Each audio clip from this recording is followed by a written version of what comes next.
Hello, my name is Father Timothy Tighe, and this is our 121st segment of our Journey of Faith in the Light of the Cross, in which we begin chapter 21.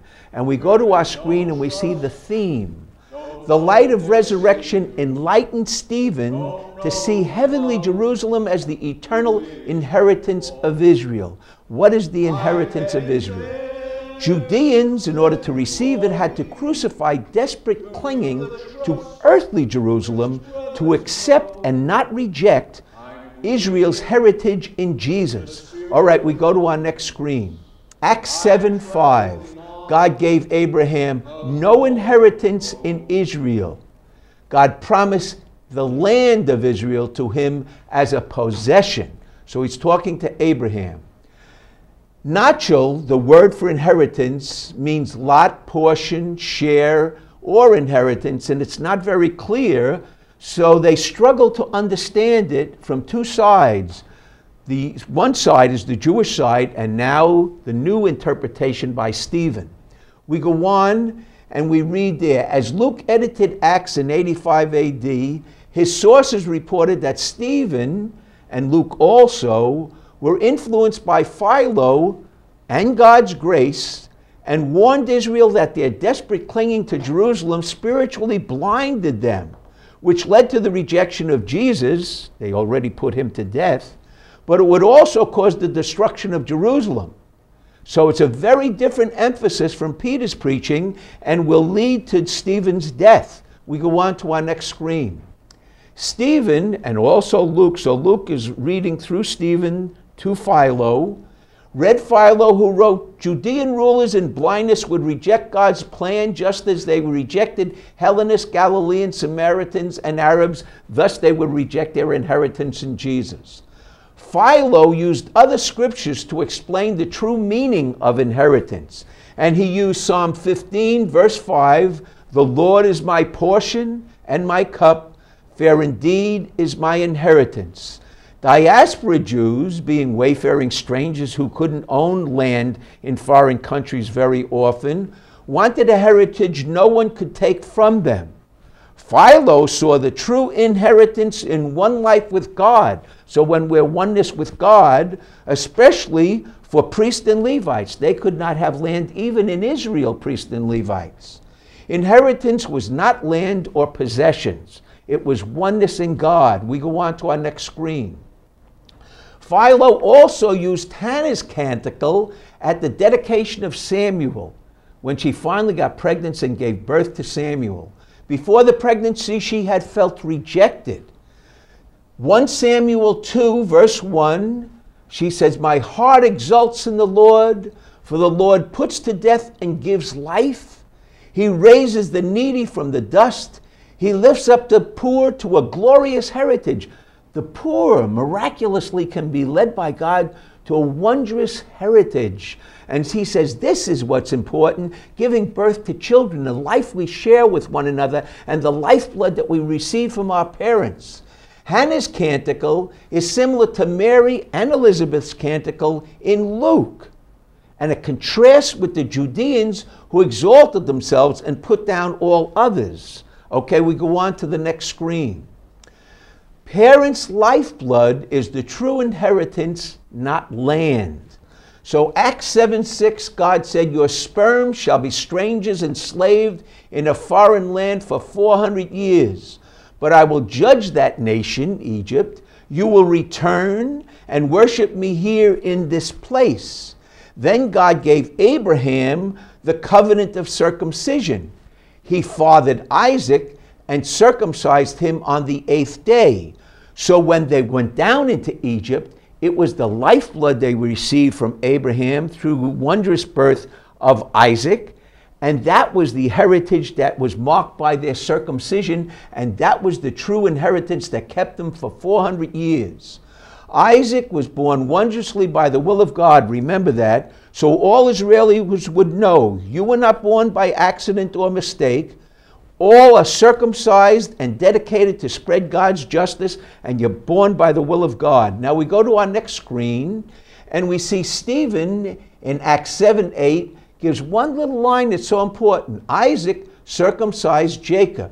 Now, Jacob is very important to the inheritance of Israel. Jacob, very important as God's inheritance. Why? We go to Genesis 25. Rebecah was pregnant by Isaac, and she was pregnant with twins. God said, 2 nations jostle within your womb. The elder, however, shall serve the younger. So God is foreshadowing this. He's prophesying this.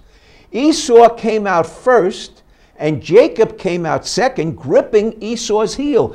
So Jacob is very competitive, and he wants that inheritance of the firstborn. Esau became a skilled hunter, preferred by his father Isaac, while Jacob kept to his tent and was preferred by Rebecca. He's a real mama's boy. And we see it develops, and it's very serious. We go on to our next screen. Genesis 25:29, Esau came in hungry and asked for a bowl of stew. Jacob said, only if you swear to give me your birthright. He was so hungry he did, so Esau sold his birthright for a bowl of stew. He was sad that way. Now we go on to chapter 27, verse 1. As Isaac got older, he aged, his eyesight failed. He told Esau to hunt game and prepare him a meal. Then he would give Esau the blessing of the firstborn, which he really wanted to do. Rebecca, however, heard Isaac speaking, and she rushed to Jacob. She said, get a kid from the flock and prepare a meal for your father. And we have the beginning of a mother-son conspiracy against the father and the firstborn son. It's very serious. We go on to our next screen. Chapter 27, verse 13, Rebecca said, let any curse fall on me, for she saw in Jacob's face, you mean you're going to have me lie? And she said, yes, just do as I say. She put goat skins on Jacob's hands because his hands were smooth like his name. He was slick. And poor Esau had hairy hands.